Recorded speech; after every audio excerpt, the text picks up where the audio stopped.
I just went onto Facebook through all the knitting and crochet groups that I could possibly find and put out what I was thinking. I got a lot of negativity. A lot of people said, oh, that's a bit of a ask, isn't it? And that sort of thing. But then 2 or 3 people said, yeah, I'm keen for this. So I designed the whole thing, did all the research, found all the photographs, put it all together as a story, and then dished out to various individuals. And this is the incredible work that they've come up with. It must have been a logistical challenge in its own way to make Unbelievable. sure that people were doing what they were meant to do, that they weren't depicting some other scene Yeah. that was being done by somebody else. It's been unbelievably hard work, I can't tell you.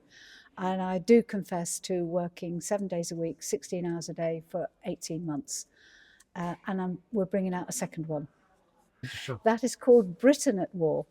And in that, we are showing Britain at war from the 3rd of September 1939 out through to the 8th of May 1945. So we finished for VE Day with the Queen, well, Princess Elizabeth and Margaret in amongst the crowd doing the conga.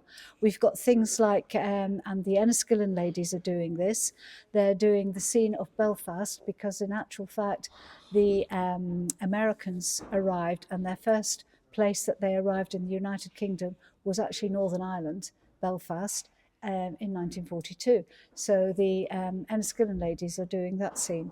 There's huge links with Northern Ireland and D-Day, to include Point de Hoc, which the Rangers were. They trained at Carrickfergus.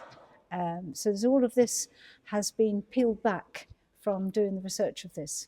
How did you end up here in St. Macartin's Cathedral, Enniskillen? How did that come about? Canon Kenny invited us. I don't know how he saw it, but he heard of it and he got hold of me and asked me would I bring it across. And it's the only place in Ireland, it's the only venue in Ireland where we're going to get to see the full exhibition. Correct, yes. How big a deal is that? It's quite a big deal because I'm originally born in Northern Ireland, and I left in 1972 and then ended up staying in England, and we then met my husband and we settled in Normandy. So to be back in Ireland is just quite, well, it's very special. What has been the reaction so far? Unbelievable. The actual reaction that we get whenever we're at places is quite often we get 2-hour queues for people to come and see it. I've had tears, wonderful letters. We have just, our Facebook is alive. You just look on our Facebook and you'll see people making comments all the time. It somehow resonates with people. It somehow makes them understand it, and the most important thing is it manages to talk to children. Children need to understand it. We're coming into dark times again. Everybody's forgetting how awful war is and conflict and losing people and things like that, and the younger generations just don't get it. And somehow, I don't know why, maybe it's because it's in wool, maybe, I don't know, but people are understanding.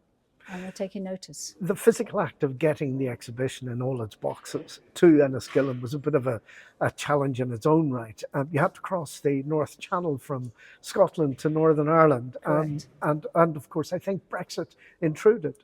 Yes, we had unexpected paperwork to do, which we didn't actually understand because it was coming from Tewkesbury Abbey, which is in United Kingdom. So we just thought that we were on a truck coming up, and then at the last minute I get some frantic phone calls from George, who is Big G Logistics, who moves us all around the country at rock bottom prices. He's more or less our sponsor.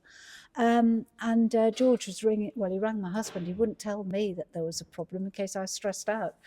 And it turned out to be that there was this paperwork that you were supposed to do to bring it across. And anyway, the paperwork was sorted out by another company that George works with from time to time. They're big pallet movers, and sorted out all the paperwork, and then nobody looked at it. But at least it's here now. It's here, yes, it's here. I hope we don't have to do the paperwork going back. We're here until the 8th of February, We've got a very fast turnaround, even with the big long journey, because we're opening again at Norwich University, the big library there that's sponsored by the 102nd Air Force, I believe it is. And then after Norwich, we move to and open on the 4th of March at Peterborough Cathedral. And then on the 2nd of April, we're going to America. And we're going to America for almost a year. And United Airlines have offered to fly us out for nothing, which is just unbelievable. And we're going to be in Cape May, New Jersey for 5 months. And then we're going to the Four Chaplains Church in Philadelphia. Then we're going to be moving around America. I haven't got all the venues yet in America. Then it comes back to Carentan in France, where the local mayor is building a museum for it. How big a deal is this for the cathedral and indeed for Northern Ireland? I think it's very significant for Enniskillen, because Enniskillen is the only town in the British Isles to have 2 regiments named after it, the Royal Inniskilling Fusiliers and the Royal Inniskilling Dragoon Guards. And I'm actually standing in their regimental chapel here that was created in 1970 for the regiments. The regiments both suffered dreadfully during both World War I and World War II. During World War I, there had been over 5,000 people, men died in the war, and in the World War II, there was over 1,100 people died in the war. So it's great to have it here, and amongst all the memorabilia of the regiments in this area. And the Book of Remembrance here on my left-hand side, it has every soldier that has died from the Battle of Waterloo is listed in that book. So it's very significant to be in this area. How do you think the exhibition itself will be received? Oh, I think it'll be very well received, and I think we've quite a bit of interest from right across the province. So I think there'll be quite a number of people, and in the south. There's people who actually travelled from Cork yesterday for the setup. I was amazed they actually travelled from Cork to come here. The effort itself of actually getting the exhibition up and running, that must have been a Herculean effort. Well, I think the biggest problem was getting it shipped over here, because it went up England and it's easy enough from cathedral to cathedral, it's all roads, but we had to cross the Irish Sea coming over here, so it's a bit extra expensive to get it over here, but I think it's worth it. And it's leaving here, it's going down to Norwich, and I think it's going on to the United States thereafter. How do you think generally the exhibition will be received whenever it leaves these islands? Oh, I think it will be received. It's been received very well all over, right from Normandy, where it was sort of created. I think it started off as a project that really took wings and took off, but it got very big, and we've just got it fitted in here to this cathedral, just and no more. If that had been another case, I don't think we would have got it in.